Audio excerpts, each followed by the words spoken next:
Alright Reds, this is Eddie Gibbs from Anfield Index, and this is a paid advertisement from BetterHelp Therapy Online. What's something you'd always wanted to learn? Remember back when you were a kid, always curious, always discovering something new. Now think about this, as an adult, do you still spark that joy of learning new things? Whether it's gardening, picking up a new language, or maybe mastering bowling to outshine your best friend, it's essential to keep that spirit alive. And guess what? Therapy can be a fantastic way to reconnect with your inner student, your sense of wonder. Because truly, the back-to-school vibe isn't just for kids or young adults, it's for everyone at any stage of life. Now, I haven't used BetterHelp myself, but I've seen firsthand how therapy can dramatically shift perspectives. It's not just about heavy issues, it's about enhancing your everyday life, learning to cope better with daily stress, setting healthy boundaries, and empowering yourself to be the best version of yourself. It's a space where anyone can benefit from a little extra insight and support. So why BetterHelp? Well, it's therapy that fully adapts to your timetable, and it's all online. Just fill out a brief questionnaire and they'll match you with a therapist. And if you feel the need to change therapists, you can switch anytime without an extra charge. How's that for flexibility? With over 5,000 therapists in the UK, BetterHelp offers a wide variety of specialists ready to help you rediscover your curiosity and tackle new challenges. Visit betterhelp.com/index today. There's a bonus. Get 10% off your first month. Remember, that's betterhelp.com/index. Rediscover your curiosity with BetterHelp and keep on learning no matter where you are on life's journey. This podcast is sponsored by Ramp. Are you the decision maker in your company? Consider this. For the first time in decades, there's a better option for a corporate card and spend management platform.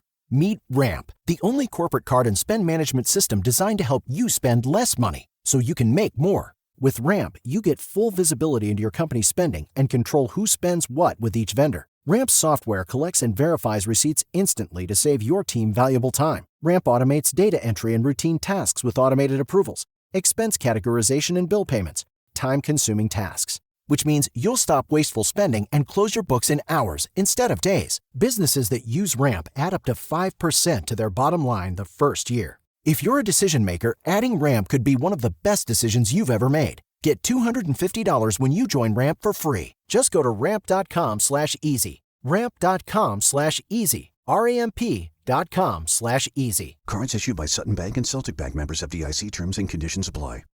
Thanks for choosing this free Anfield Index podcast. If you'd prefer to listen to this or any of our other shows without adverts, then now's the time to check out Anfield Index Pro. With AI Pro, you can supercharge your entire listening experience. You'll not only get all of our podcasts without the ads, but you'll have them far faster with our Quick Publish feature available exclusively for subscribers. AI Pro also puts you in the heart of our sound studio, with an option to listen to many of our shows live and interact with the podcasters in real time as the shows are recording. Upgrading couldn't be easier. AI Pro is available on all popular podcast platforms. Just head on over to AnfieldIndexPro.com and get started today. Good morning, good afternoon, good evening, wherever you are, whatever you're doing, and welcome to another episode of Media Matters by Anfield Index. It's a bit of a special one, this, ladies and gentlemen, because normally we have the regular patch journos on, don't we? But we've gone national this time. And I'm absolutely delighted to be joined by Sunday Times football correspondent, former Sunday Supplement alumni, the renowned and the respected Jonathan Northcroft. Jonathan, how are we? I'm good, Dave. Yeah, thanks for the lovely build-up. And just to anyone who can hear a little bit of wind coming through the audio. I'm in a very, very windy London at the moment. And I'm going to Wembley later on for England against Finland, which I guess Anfield Index listeners may not be too interested in. But anyway, that's where I'll be.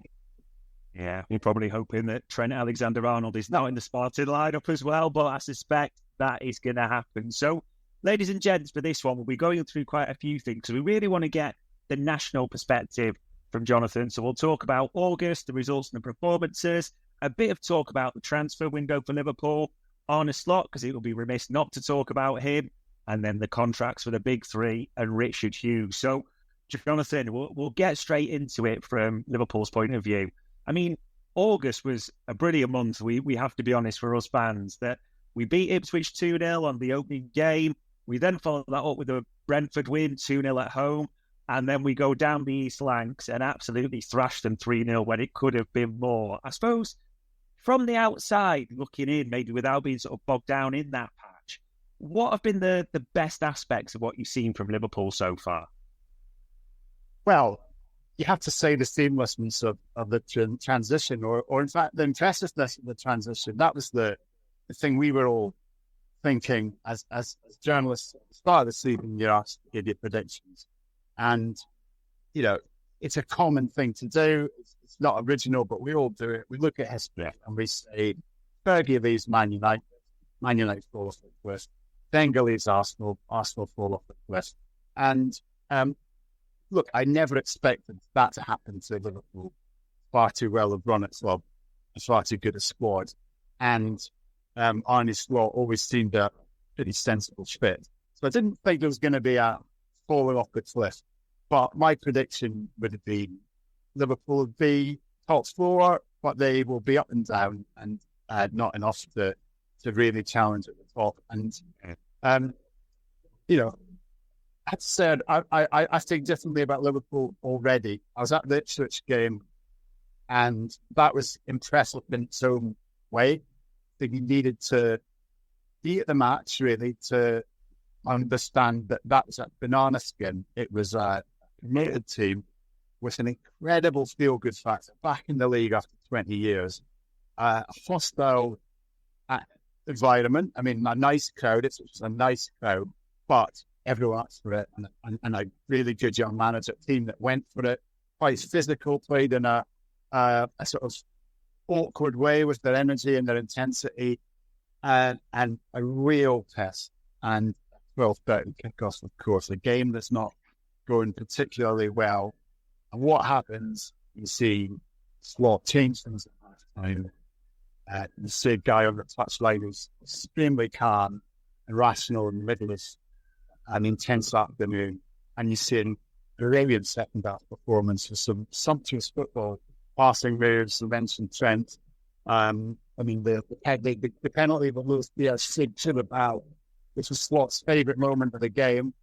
The movement, the way Trent, 3 players in one in that race, starts up like that, becomes a centre midfielder, ends up at number 10, all in the same move. That was like, whoa, this is a different type of football. This is really good. Then Brentford, where I think Liverpool had the 4th or 5th highest possession ever in a Premier League game. And then the absolute ease with which Manchester United were dismantled, and the assurance of the performance there. So I'm already looking at it thinking, this transition doesn't look as awkward anymore. This is a manager that I fully respected before, but I respect an awful lot more now. And this guy's really good. And I look at how players are responding to it. I look at the form of the key men, and we'll talk about Mo, and we'll talk about Trent and Van Dijk.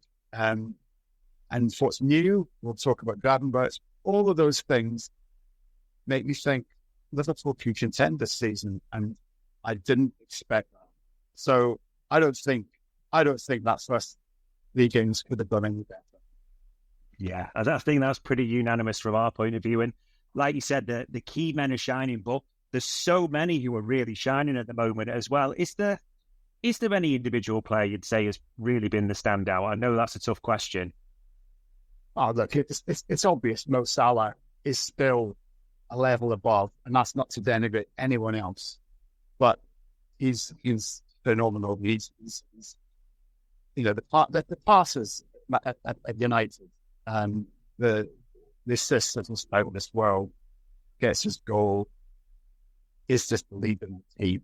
The guy's 32 and he's as good as new. You know, I think only in my covering of the league, only maybe Jamie Vardy has looked quite so physically effervescent and maintaining those athletic gifts into his 30s. And I've got to be cautious. I've also got to say that once players get into their 30s, they can just suddenly go from looking evergreen to, it can happen. It's on the twist. We don't know what the future holds at the moment, but what we do know is that he's giving himself every single chance, the way he prepares, the way he's looked after his body to maintain that. So he's a standout, but I mean, the obvious other ones would be Lewis Diaz, who's really responded to this new start, and Gravenberch for the responsibility he's shouldered. So, I can't think, apart from Gerald Ponce and Darwin Núñez, of any players in that setup who will be disappointed by how they've started the season. Put it that way. It's good. Yeah, it's going well, isn't it? Yeah, no two ways about it. There have been so many good performances. I did want to ask you about Gravenberch, because I'm almost casting your mind back a fair way ago, but almost right to the start of last season's transfer window. I know you wrote the piece for the Sunday Times about how Liverpool were interested in Ryan Gravenberch, and they'd gone across to see his parents and his family. I know you wrote an in-depth piece on that, going back quite some way. Are you at all surprised by how well he's done, almost how far he's come in this time, and how important he almost seems to Liverpool already? Yes and no, I would say. No, because of the talent that's there. And casting the mind back, we were talking about that summer of 23 when I remember having a conversation with the head of recruitment at a big Premier League club who said, this summer's all about centre midfielders.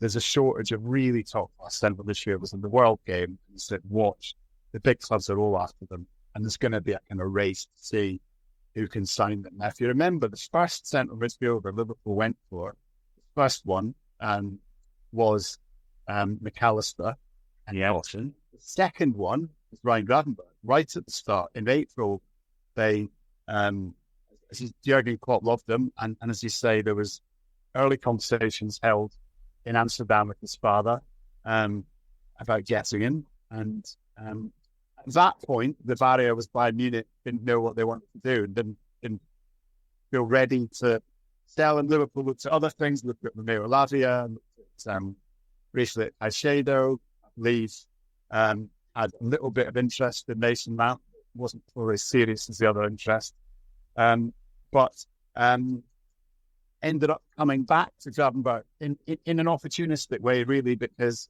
Bayern had done their trading and then realised that they did want to cash in on each player, and he was the sellable asset, and Liverpool was still there, and despite him sort of bought Endo and McAllister, we're going to do this deal, and I think you can see why he was so valued. Now, I guess the surprise is that the first season wasn't convincing. It wasn't a poor season, but I was watching Gravenberch just thinking, you're a lovely footballer, but I'm not certain what your position is. You seem to be one of those that's good at a bit of everything. But Liverpool have already got McAllister who's good at a bit of everything and has won a World Cup.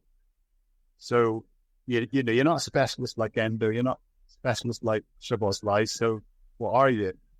And I guess it's taken Arne Slot to come in and reimagine him a little bit as a player. And he's a specialist in an Arne Slot number 6 role. He wouldn't have been in Jurgen Klopp number 6 specialist, but Slot wants something very different. And Gravenberch's idea is to it. And, this was a kid who, when he was coming through Ajax, all the Europe was talking about. We're beginning to see why he was rated so highly as a talent.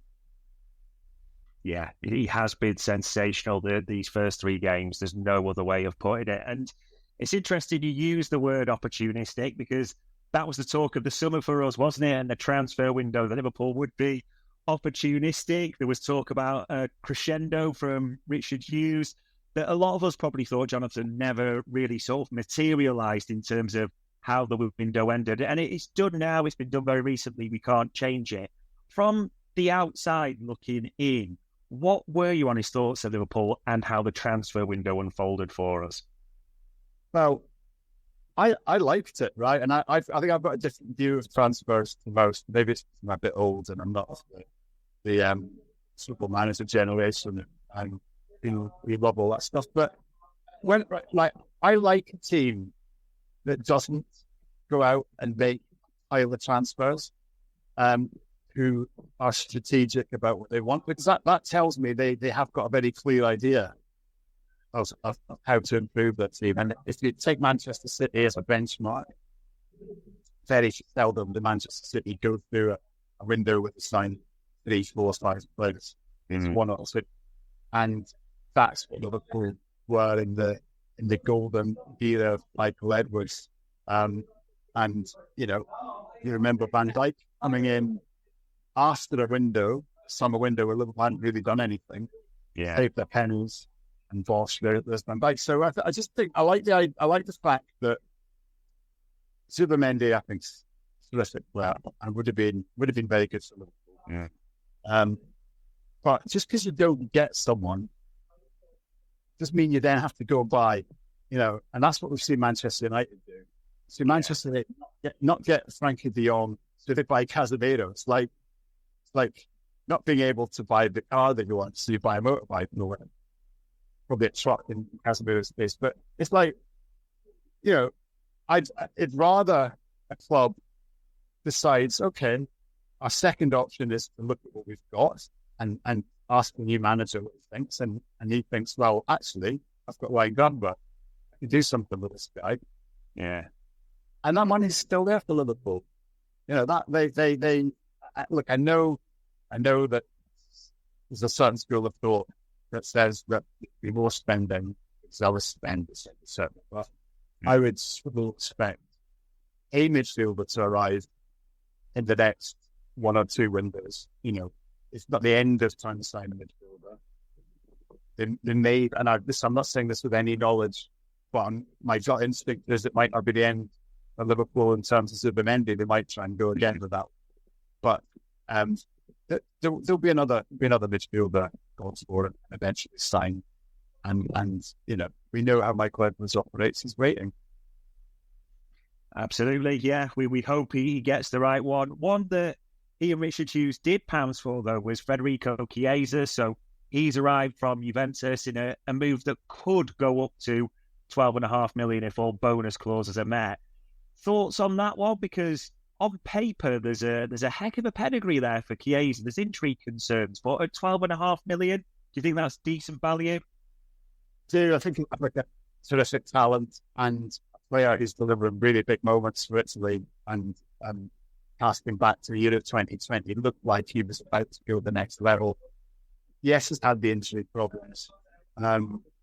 Yes, has been, in Serie A's whole career. And Serie A these days isn't specifically intense a league as the Premier League by any means. So there's always a question as to how successful players are going to be in stepping up. So we don't know. But I would say that at that price, and yes, let's speak things about his character, but it's not a risk.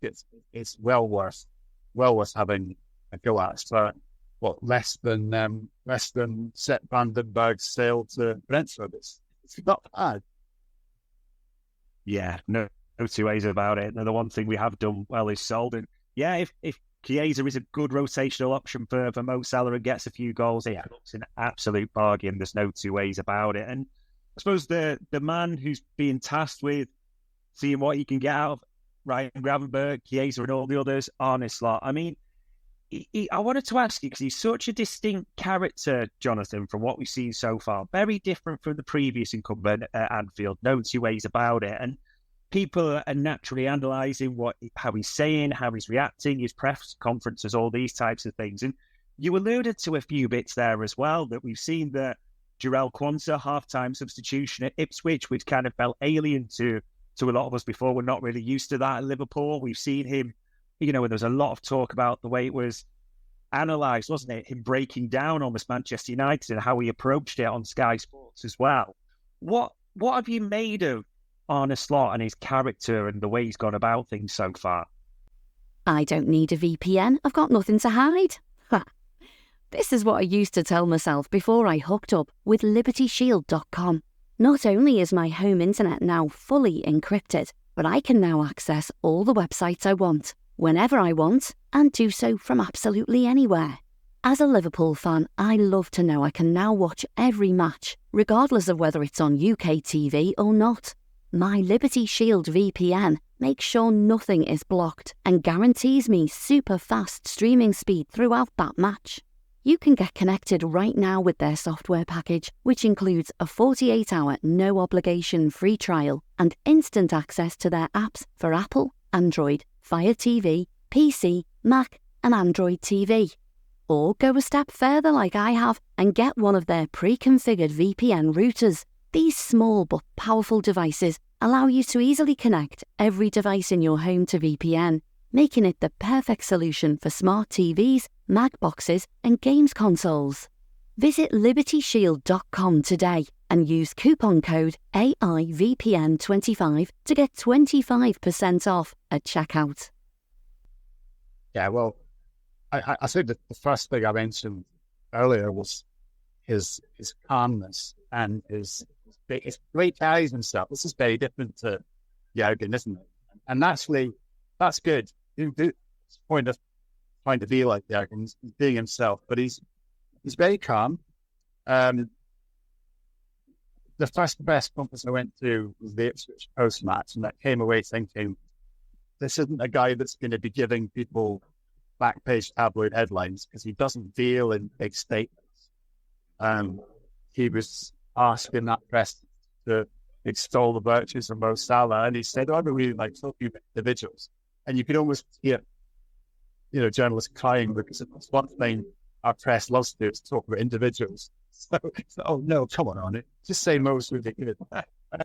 But I think, he made a mistake, and he said it himself, in that he didn't really, he's honest, and he maybe was too honest in explaining the substitution of Quansah, because the way it was reported, he didn't say this, but just by being honest and saying it's a tactical substitution, then allowed a narrative that, Quansah was the problem, and then the solution was Konate, and sometimes the manager's got to be a bit cuter and to shield the player, but he said that himself. And I found that was impressive, that he was willing to say straight away, look, I made a mistake now. I could have protected that youngster in a different way. But I mean, his kind of elegant dissection of Manchester United's weaknesses was quite a moment to watch. It's pretty painful. That's something to add. Also told you from a Liverpool perspective, but it's not pretty sharp coach they should and I wrote a piece actually before the game about Dutch managers and how, despite being such a great football nation, very few had actually succeeded in England. Actually, Martin Jol had really improved clubs and been successful, and the others, Koeman, Bullet, Frank de Boer infamously, Dick Advocaat, had all struggled to replicate success in England, and a lot of the issues seem to be with personality and how they communicated. But I said in that piece of Arne Slot's can be different. And it's partly because I've got a very good contact in Holland who said to me right from the off, this guy's communication skills at a different level. His English is better than any Dutch manager's right in England. And he is just an extremely good communicator, both to the press and to his players. And that will give him a chance to transition in a way that the others haven't. And look, it's early days. The 3 games in, we're a month in. Everything I've seen on that score, that communication aspect has been really impressive too. And that's such a really important part of the role of a Liverpool manager as well, by the way, is to communicate. It's something Liverpool supporters cherish in a manager, cherished in Jurgen Klopp, and Bill Shankly started it all. But a manager has to be able to communicate, and be honest with fans, and I think he's very good with that. Yeah, you're right. It's only 3 games in, but it has been a superb start. We've liked everything. We've seen everything we've heard. And maybe speaking of things we want to see and hear, you probably know there's a big 3 with contracts to sort, isn't there? They're within the last 12 months. Big 3 players here as well, Jonathan. There's no escaping it. They would be for any team, to be fair. So I just want to sort of talk about these a little bit one by one. I mean, we've mentioned Mo Salah there, and it almost blew up, didn't it, after the United game, where he came out and honestly said, no one from the club has spoken to me yet. And then Mel Reddy tweeted about it, various other people. There seems to be a suggestion that he does want to stay. Maybe a leading question, but are you expecting that one to get done? I'm gonna say I honestly don't know which way that one's gonna go, and it's not sitting on the fence. I'll explain why.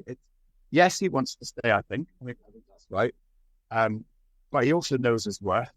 He's one of the best players in the world still, and one of the most watchable players in the world, and earns a fabulous amount of money, and could get a 2, 3, 4 year contract even elsewhere, and could not, and I'm not necessarily talking about Saudi Arabia, could probably even now get that at a Champions League club, I believe. So there's that to factor in. He's not gonna sell himself short, and I just think it creates this is the real dilemma and the test for Edwards and Hughes, because how do they judge it?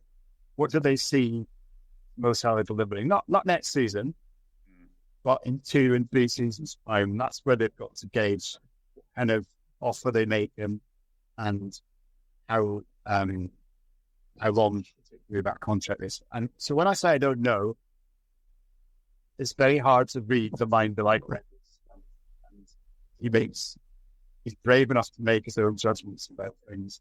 And I don't have the physical data projections and all the real detailed analytics to mind.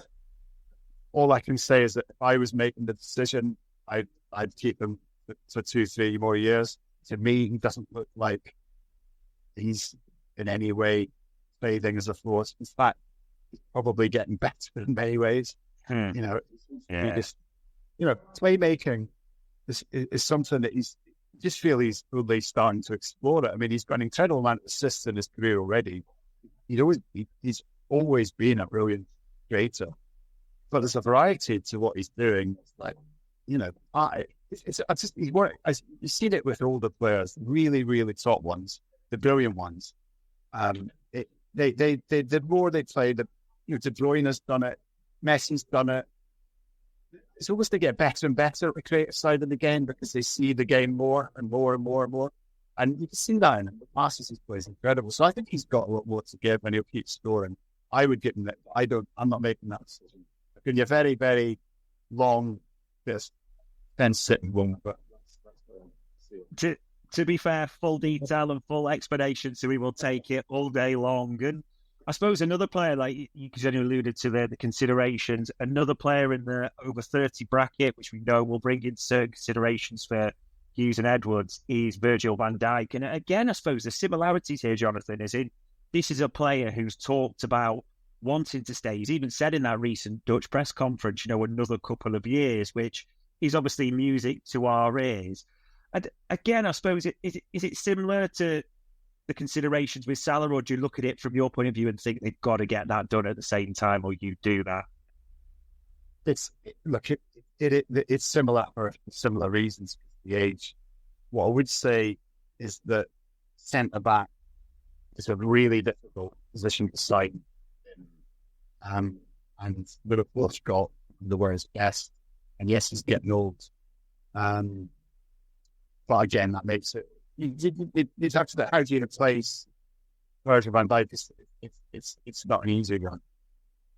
But my instinct is that they won't keep both. I have to say, my instinct is that it's financially they'll find it hard to keep both. And I'd be surprised if both stay on long deals with huge salaries. It could be that one of the two might accept something that's a little bit shorter with an option. My gut gut would tell me that might be Van Dijk more than no, but I'd be surprised if they keep both. I'd have to say that. Yeah, we have to be honest, it's the concern we've got, obviously the age factor, but we adore them both. And speaking of players that we adore, Trent Alexander-Arnold, who unfortunately England fans are starting to adore, which is bad news for us. I mean, this is different, this one for us, because as you all know, the age, it's prime age, it might well be the last big contract, if that makes sense, of his career. We know about Jude, we know about the Real talk and everything like this. How do you see the Trent situation? Liverpool have got to keep him. Simple as that for me. He hits every box, but he's a unique player for me. Absolutely unique, right? I wrote this at the weekend that, yes, on the right, other fullbacks step in midfield, but he steps in and is a playmaker. He doesn't step in to fill a hole or to keep the ball moving. He steps in and moves the play. And he's such a unique force in the game. And of course, he's a local boy. And he's only got his best football ahead of him. I think if you ask me who's the most important team, I'd almost say it's him, just from what the club has to represent. And I would be in the kitchen sink at it. That might involve offering captaincy, by the way. But I think it'd be a blow to Liverpool in just not just on the pitch, but depends what the club represents to lose him. Yeah, I think that's right. The scouts are in the team, and £150 million or so asset walking out the door for free isn't good for anyone at all. So yeah, fingers crossed, we'll see what develops in the next month or few months with those. And I suppose the man ultimately tasked with it is Richard Hughes. And probably because of the situation in Liverpool, you'll know, Jonathan, there's maybe, aside from when Michael Edwards was in his tenure, there's never been so much talk about a sporting director and what he's got to do on his docket at Liverpool. I mean, I am intrigued by this for your take, because we've seen certain reports say from a football perspective, he's doing well, there's been a lot of praising, but you could probably understand fans are looking at it going, where's our number 6? Where's the left back or left-sided defender we wanted? Where's the big 3 get inside? So they probably see it from a different way. From the sort of industry as a journalist, are you hearing good things about Richard Hughes and what he's doing behind the scenes? I am. And Richard Hughes is someone who I've always heard good things about, an impressive operator. I actually interviewed him when he was about 18 down the phone line when he was playing in Italy for Torino. Wow. He'll never remember this, but I was working for a Scottish paper, and there was a Scottish kid playing in Serie A, or the fringes of it anyway. Yeah, look, I am hearing good things. I think when I speak to people in other recruitment departments, they're impressed with how he operates as a guy, and impressed with the sales in particular. It's been a good summer of trading for Liverpool in terms of the Chiesa price and the sales. I totally understand that fans want to see him close out a signing, and however you dress it up, they did get Zubimendi, and of course, until you see him, close that first deal, there's that question mark. I do understand that, but isn't it brave? Isn't it brave of him that he didn't then go and try and push through another deal just to sort of show off? He's a guy that's got a long-term view of things, like Michael Edwards doesn't, like James Watt does, and I think he fits in nicely. And the last thing he did at Bournemouth was bring in Antonio Iraola, and he had a terrific manager there in Gary O'Neill, who had started his career really well. And I went down to interview Iraola last season. He was a really impressive character, and I was having conversations at the club and saying, this guy's great, but I was surprised he got rid of Gary O'Neill. And the way it was explained to me was that Richard Hughes and his team sat down and looked at the graphs and thought, well, look, Gary O'Neill's going on this upward curve as a manager. He's gone to the top. He's a really good man coach. Iraola is on the same trajectory, but Iraola is 3 years further down that line. So we go for that because that's closer to where we need to be right now. And it's just a lot of intelligent and brave way to look at things, in all honesty. So I think that's an insight into how Hughes operates. Yeah. And I do expect, and we're having this chat after the next couple of transfer windows, then we'll be talking about big deals and stuff. Yeah, fingers crossed, and we're naturally hoping for 3 big renewals, so we'll have to see if that's on his docket at the same time. Well, fingers crossed on those. But listen, we've been around the houses, ladies and gents. We talked slot, we talked transfers, we talked Richard Hughes, and most importantly, we've talked a perfect start for Liverpool. So all it really leaves me to say is to a busy Jonathan Northcroft, who's got to hop a train to go and watch England tonight. Jonathan, for your time and insight, much appreciated. My pleasure, Dave. Thanks very much. No worries. And ladies and gentlemen, that was another Media Matters for Anfield Index. We hope you enjoyed listening to this Anfield Index show. Please be sure to subscribe to our channel so future podcasts find their way to your device automatically. There's nothing quite like fan engagement, and we'd love to know what you think of anything discussed on this show. The best way to get in touch is over on our free Discord community, where both podcasters and listeners debate the hottest LFC topics 24/7. Sign up free now at anfieldindex.com/Discord. You won't regret it. You can also follow us on Twitter at Anfield Index and find us on Facebook by searching for Anfield Index. Oh, and before you go, we'd love it if you could leave us a 5-star review on your favourite podcast app. It only takes a couple of seconds, and it means the world to the people who create these free shows.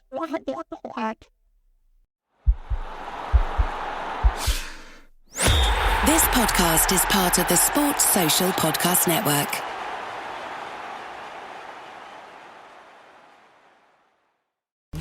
A great workout deserves a great reward. Treat yourself right with new coconut smoothie bowls made with fresh fruit, purely Elizabeth granola, and now creamy coconut. You earned it. Grab a treat you can feel good about, only at Smoothie King.